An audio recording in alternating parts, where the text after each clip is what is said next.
All right. Welcome to the Black Mystic Podcast. Aja, I'm so happy to have you here. Thank you so much for being here. I really appreciate your time. Oh, it's an honor to be here. I can't wait to dive in.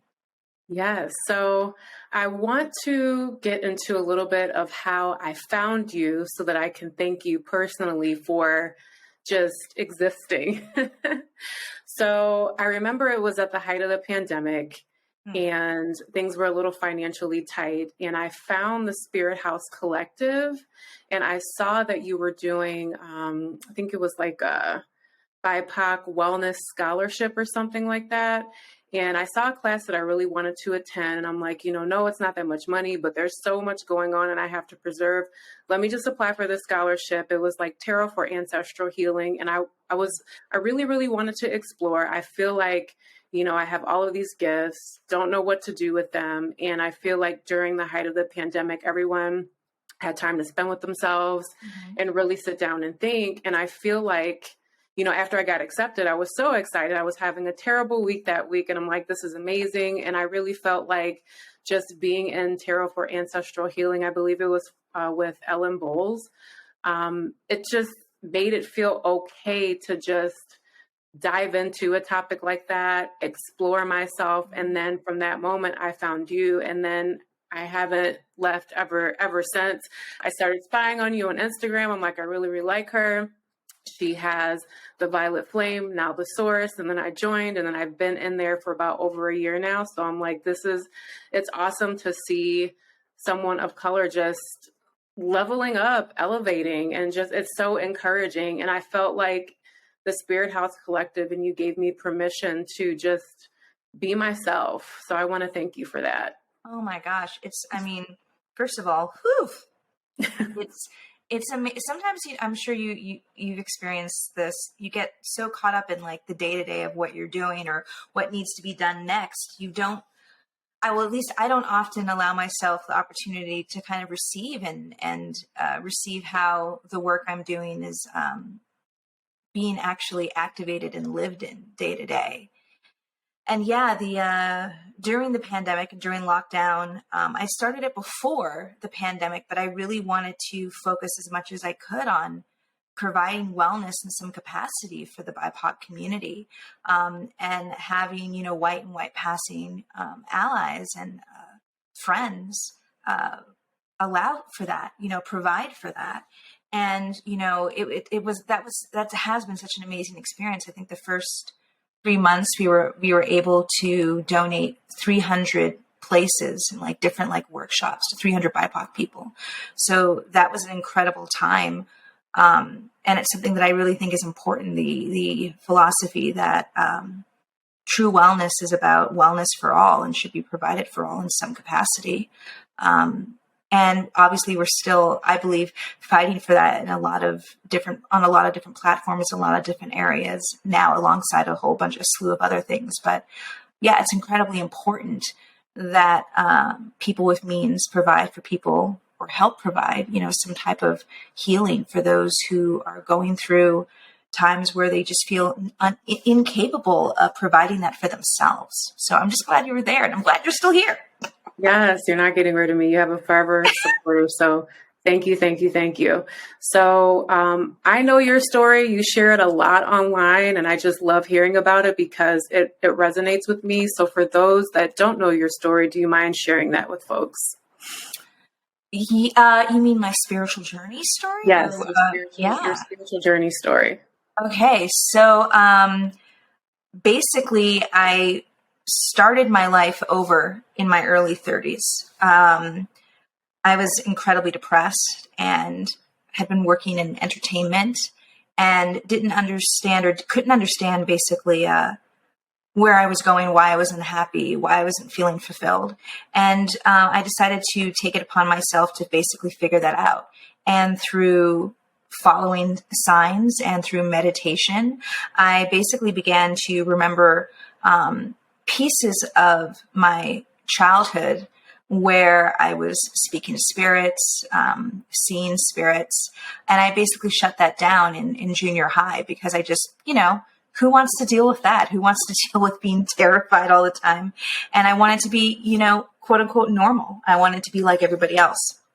But when these memories started coming back, they provided quite a lot of inspiration for me in the work I was doing, just in terms of my own health. Like, can I continue? Could I still have the ability to connect with spirits to receive?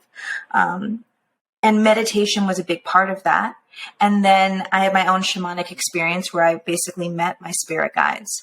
And through that, basically that connection, which I really, really committed to, and honestly became obsessed with, I was able to hear their words, see them, and receive information and guidance that has completely transformed my life.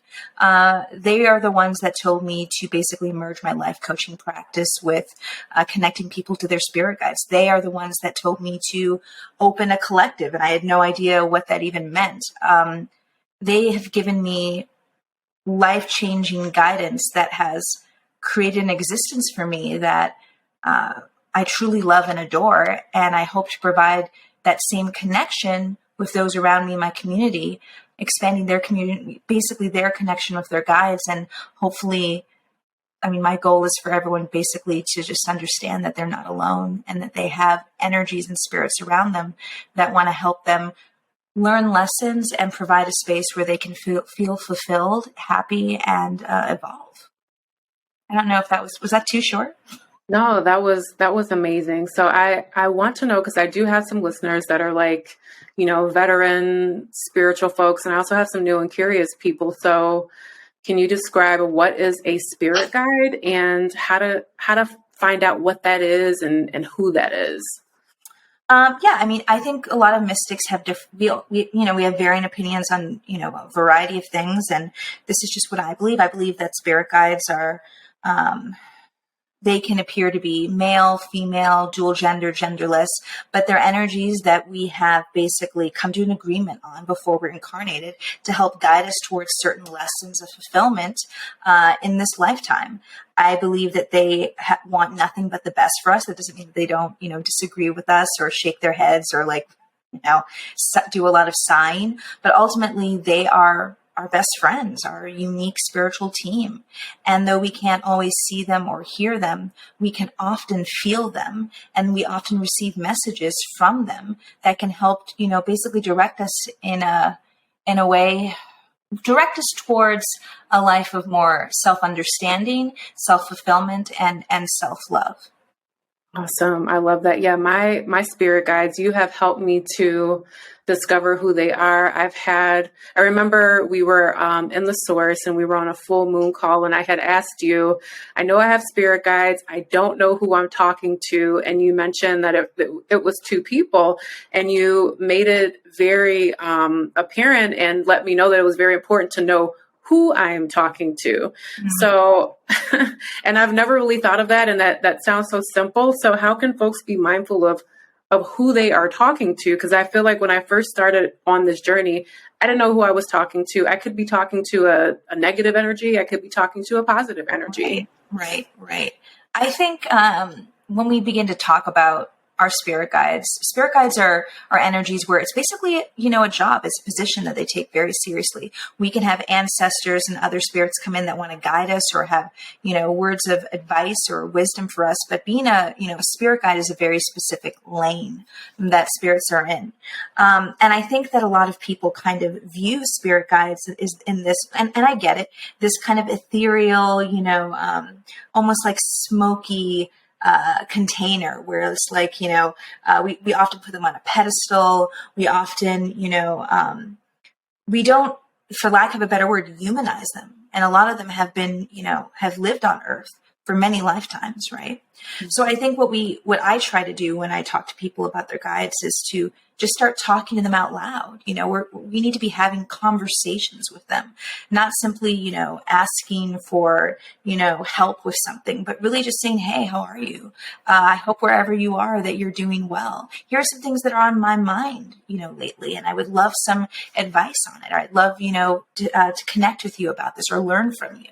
I think that's the first thing, just activating that conversation, because what we're really doing with spirit guides is it's basically, it's therapeutic in nature. pleasure to be able to speak to our guides. Also, even if you don't believe in spirit guides, even if you don't believe in the spiritual, saying some things out loud that you're going through or experiencing is also self-therapeutic for you to be able to speak out loud, what the issues are, what there's some resistance to, what your hopes and dreams are, beyond just the vessel of yourself and your internal monologue. So once you start having that conversation, basically with your spirit guides, you're activating and strengthening that tie, that connection. And then you can move on to, obviously pulling cards. I always suggest, pulling from a deck, like an oracle deck, right? I love tarot decks, but I think tarot decks, it's a whole language. And I think when it comes to speaking to our guides, we really want to activate, again, conversation. So decks that have words like doubt, grief, hope, dreams, power, energy, those type of things you can begin to basically every day I'll say, what is it you want me to know? And I pull 4 cards. And then as I pull those cards, I continue to talk to them out loud. Oh, anxiety. You're right. I'm having a lot of anxiety. What is it you want me to know about that? I pull another card. Power. You're right. I need to reassert my power in myself, my belief in myself when I'm having these anxiety attacks. That's really smart. How can I do that? Perspective. You're right. I need some more perspective. Basically, you're continuing to unravel the thread of conversation between yourself and them. And oracle cards are a really great tool for that as you continue, if you wish, to work on your clairvoyance or clairaudience or, any other psychic gifts.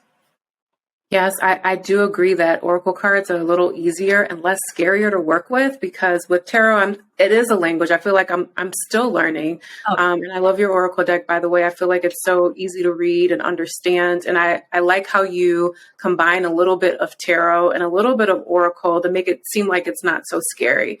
So I do recommend oracle cards for people that are tarot is the devil, and I don't know, it's so hard to understand. I mean, there are courses on tarot. So, and I, as far as your oracle deck, I really feel like it helps me to understand what my guides are trying to say when we do have those full moon cards, calls. Yeah. And after we get off of the full moon calls, I actually do pull tarot, and I pull similar cards to the oracle, because I feel like you pull the star for me a lot. So after the call, I'll pull a card, and I don't care how many times I shuffle it, I always pull the star. I'm like, great. So I love it. I think tarot and oracle cards are a great way to communicate, and I don't think that it's something that folks should be afraid of. So what other tools do you like or do you recommend to communicate with spirit guides? Well, you know what? Well, first, I just want to acknowledge, the fear people have when it comes to working with spirits in general, working with tarot or oracle in general. I understand that. I just want to really acknowledge the fact that when we're working with tarot and oracle or, ruins or any of these other tools that we're using, first and foremost, we're working with ourselves and with our own subconscious. And I think that is what can actually be scary, to peek behind the veil of who we are and to actually listen and understand what our deepest secrets are, our fears are, our hopes and our dreams, and our anxieties and stressors. When we say, I believe that ultimately when we say that we're fearful of working with tarot or something else, I think we're ultimately fearful of what we're going to receive and understand about ourselves that we don't want to take a closer look at, right? Mm-hmm. So I think that's really important to underline. And then when it comes to, religion or like the way we've been brought up and, stereotypes about working with tarot or any of these other modalities, again, those are all fear-based things that are not based on reality, but based again on the idea of we're not in control and we should be fearful of who we are beneath who we show the world, right? Mm-hmm. So I think when we're talking about tools, all of these tools are utilized to activate the subconscious first, because when we activate the subconscious, then we can activate our own intuition. So whether it's, oracle cards, or for me, like journaling, or I utilize automatic writing a lot, which is allowing, a spirit to move my hand and write, or, honestly, just activating the voice of my higher self through journal prompts or, certain questions. I mean, there are tons of notebooks. I used to use the Desire Map by Daniel Laporte a lot. Basically anything that's going to be activating questions that you haven't thought of and asking you to really look deeper at who you are. right? All of these tools, intuition, psychic work, all of it is based around gaining confidence in yourself and a deeper understanding of who you are, what you're resistant to, and really what you want to expand or explore within yourself. So again, the best ways to connect with yourself and with spirit and with guides to me are like the things that we've heard a million times: meditation, journaling, and pulling cards. Because again, cards are very much, they're just another way to activate. Similar to when you're in therapy and someone is showing you ink blot paintings, right? They're activating your subconscious and asking for, what do you see? The same thing happens with tarot or oracle. Yes, we have books that, each deck comes with, but really we should just burn those, throw them away, and just look at the word and the image and ask ourselves, what is it are we receiving from this? Because then we're able to understand ourselves more. We're able to create our own language within the way that we communicate with ourselves and the way we communicate with our ancestors and guides. And we have more autonomy versus like needing someone else, something else, some platform to explain to us what we can really figure out for ourselves.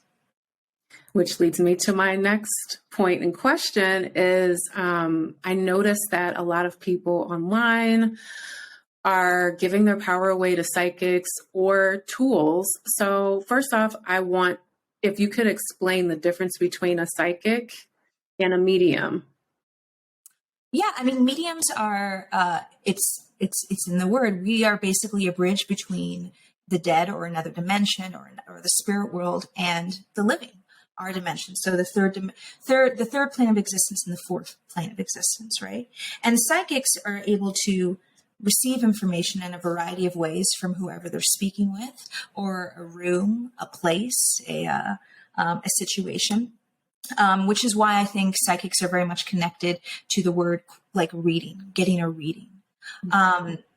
They're able to receive information from someone's energy, from their thoughts, perhaps body language, the environment that they're in. So you can be obviously a psychic and a medium. You can be a medium and not have very like high level psychic abilities, and you can be psychic and not have any mediumship abilities. It's often two different lanes. But I do believe that everyone has the ability to magnify their own psychic abilities.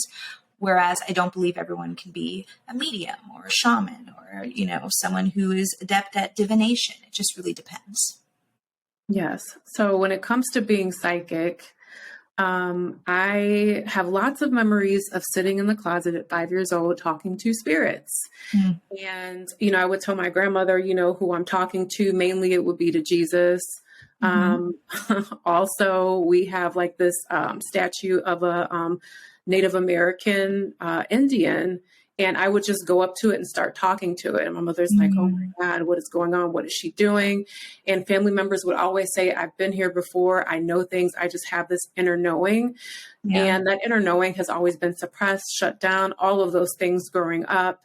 And when I started, meditating, journaling, and turning towards my intuition and doing the exercises that you provide, I'm like, I am psychic. And I also believe that a lot of people are psychic, but they don't, it's like they gaslight their intuition. They gaslight their psychic abilities. They don't pay attention to their dreams. And if you could talk a little bit about how like we are all psychic, it's just a muscle that we have to exercise. Yeah, I believe, we all have the ability to really connect with our intuition and magnify it. Of course, that can be on different levels. We're not always all going to be the Albert Einstein or the Edward Casey of psychic ability, but we have the ability to really magnify what's already there. And unfortunately, we've all been for the most part, brought up in a society that wants to devalue what it is you're feeling, thinking, and receiving, and expects you to pay someone else to teach you what you should feel, see, and explore. Or you're in, some type of societal, whether it's education or whether it's through family, there are things that are accepted or deemed to be, good, or appropriate. And there are things that are, have been kind of put in the category of the devil or evil or bad or ridiculous or, and it bleeds into everything. Like, you're too sensitive, like you should be quiet, like, do as I say, not as I do, or, better to be seen and not heard. All of these things that have been passed on generation through generation through generation. But every single society, every single culture has a history of, individuals who are able to receive, who are able to see, who are able to hear, and share, whether it's prophetic, prophecies from dreams, or being able to connect people to their loved ones. Every single culture has a history of that. And that, those who don't understand, or those who would rather live in ignorance, or those who would rather, be bedfellows of fear, sought to erode, erase, discredit, because it cannot be, because for the most part, it cannot be scientifically proven, right? And that's really when we kind of circle back to faith. What is deemed acceptable when it comes to faith, and what is deemed unacceptable when it comes to faith, whether it's Catholicism, Christianity, Buddhism, being Hindi, like it's really like, what is acceptable when it comes to faith? These are the acceptable ways to have faith. And, when it comes to psychic ability or mediumship or any of these things, which are really, when we're talking about it, the original connection to God, the original connection to something greater than ourselves, those, honestly, because of power and the patriarchy, have been erased or absconded with, or completely morphed into something that could give certain people power and control. I think I went off on a tangent there, but I just, had to say that. But at the end of the day, what it comes down to is that we're all born with intuition. We're all born with the ability to feel and sense if something is good for us, if something we should be afraid of, something we should avoid, or something that we should jump into. And through time and, different type of constructs, we're told not to trust that, not to believe that. And basically the work that, I do, and I feel like a lot of other mystics do, whether it's within spirituality or wellness or, counseling of any sort, is the idea of like remembering to trust yourself, remembering that you have the ability to access information that is just for you, right? And that can take you down a road that will ultimately lead towards some form of happiness, or some type of, a confirmation of self, right? So all of the work that we're doing, whether it's psychic work, mediumship work, wellness work, is the act of remembering that you are powerful, that you can trust yourself, and that there are things that only you can activate to heal yourself. Yes, I totally agree with that. And I do feel like it is all about remembering. For me, and I do want to ask you your thoughts on, how do you know that you're psychic? So for me, I knew that I was psychic when I would have recurring dreams. I would hear voices. I would just have a gut feeling and just not know it. Something that I haven't shared with very many people. I keep having this, and it's awful, reoccurring dream of grocery store shootings. Mm. And I always have it 1 to 2 months before it actually happens. Mm. Mm. And and I feel like sometimes being psychic is scary, and I don't know how to turn it off. I mean, yeah. I mean, I think this work can be incredibly scary and frustrating and destabilizing, at times.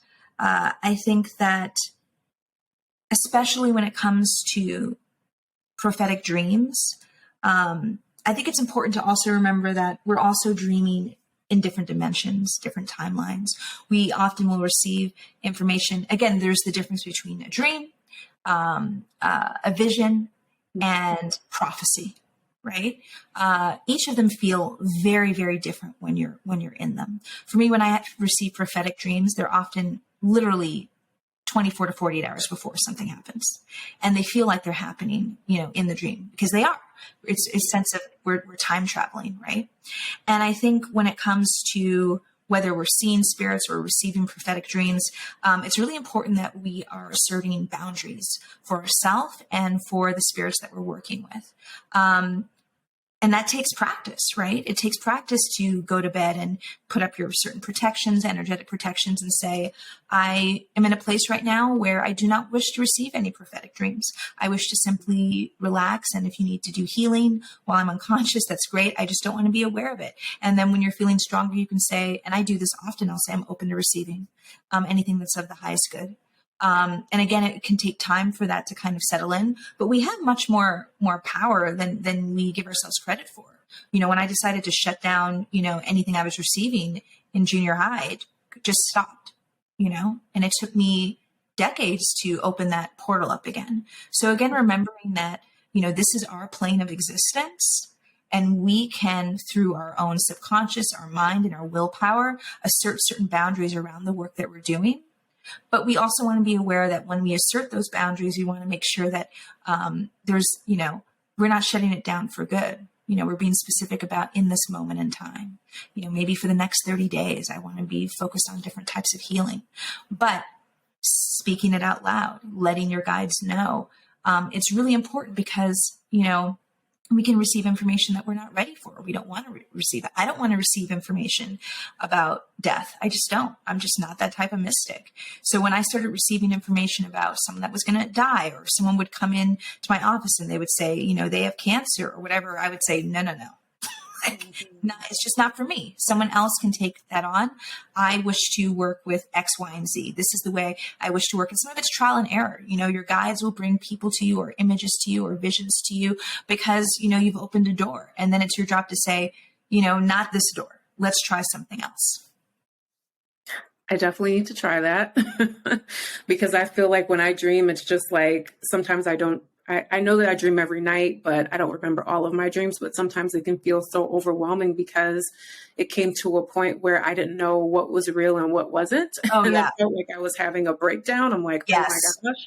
Yes.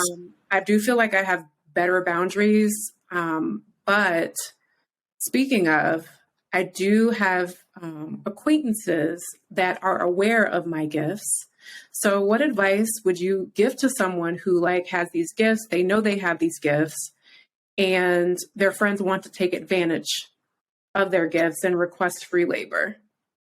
Yeah. I mean, first thing is to say it's completely understandable to, if you have a friend, I don't know, if you have a friend that's an accountant, it's tax season, to be like, hey, I need some fucking help with my taxes.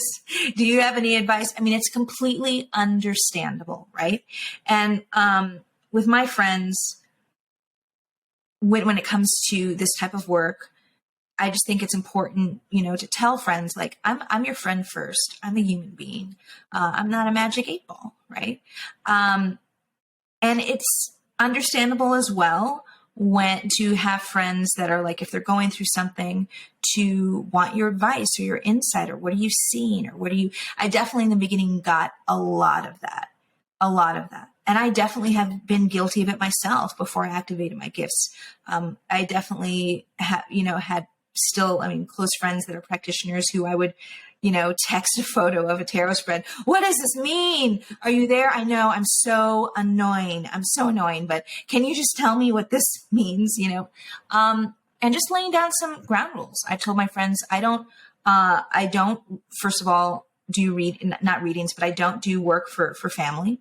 It's just a line, because it can be too volatile. It can be too upsetting. It can be too, you know, whether someone believes in the work you're doing or not, it can still seep into the subconscious and cause pain or doubt.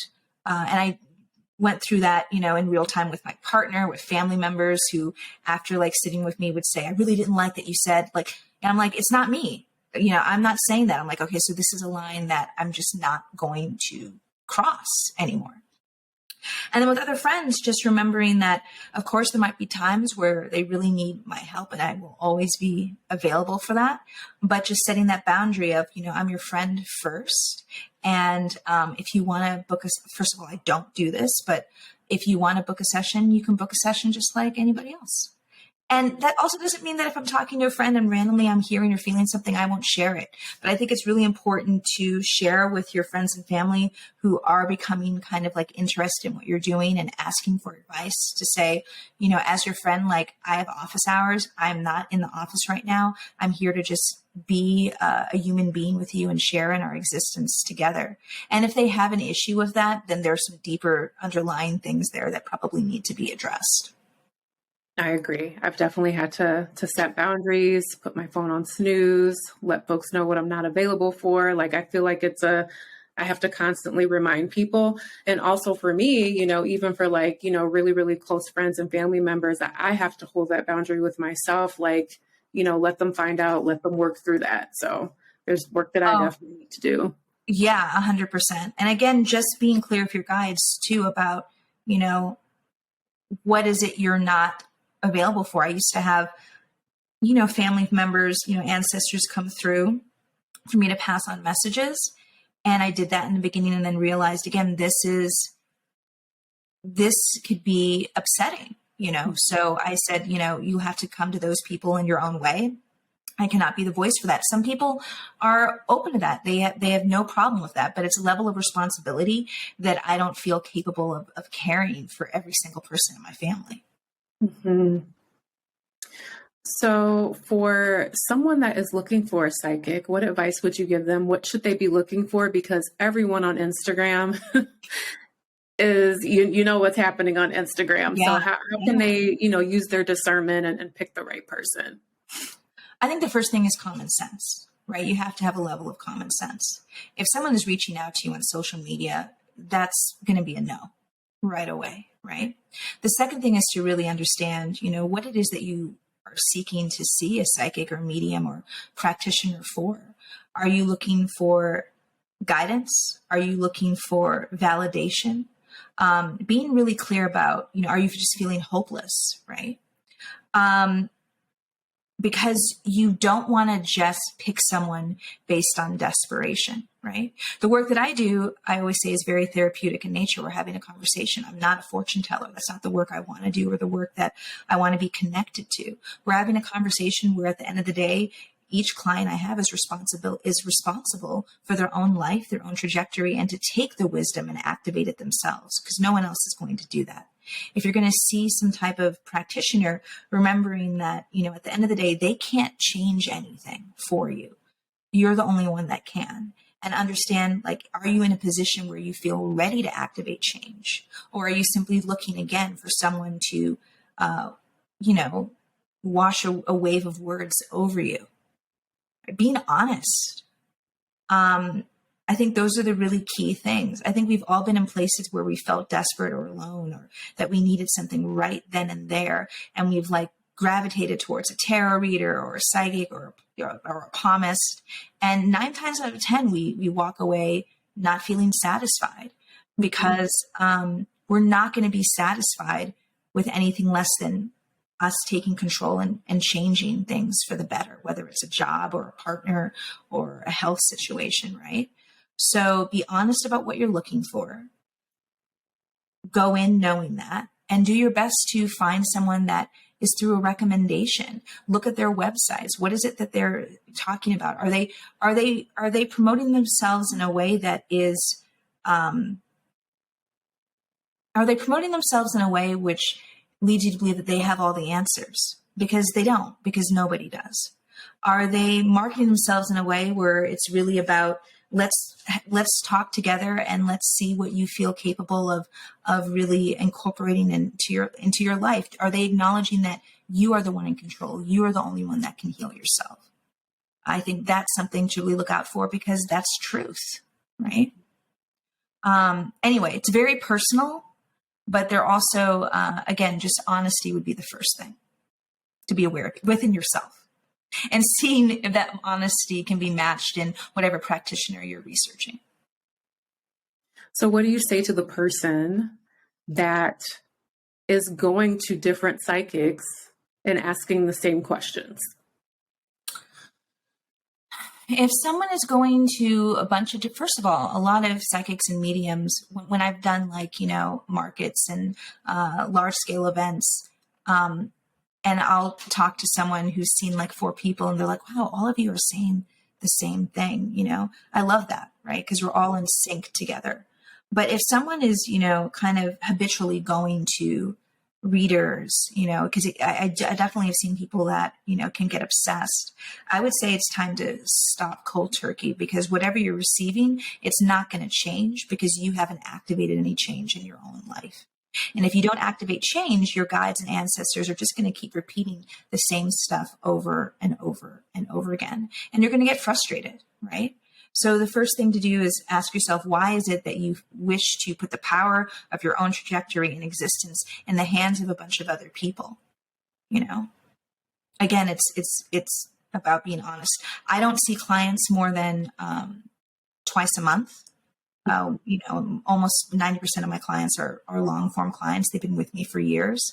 And if we're not activating change, then I'm not the right person for them to continue seeing. If you're not willing to actually do the work that you want to see manifest in your life, then you're looking for a quick fix. And again, that's just never going to work.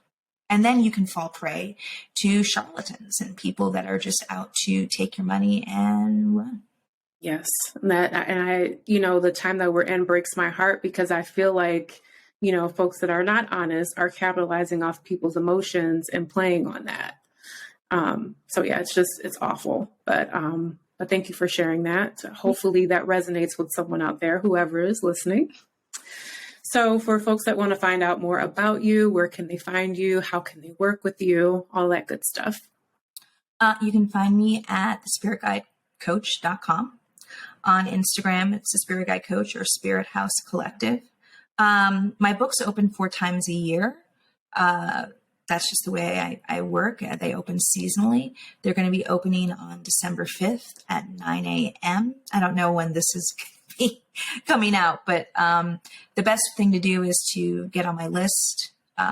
It's called The List on my website. You'll find it, because then you'll get sent a link and hopefully you'll have a chance to book if you feel it's in alignment. Yes. And you also have your beautiful Oracle deck.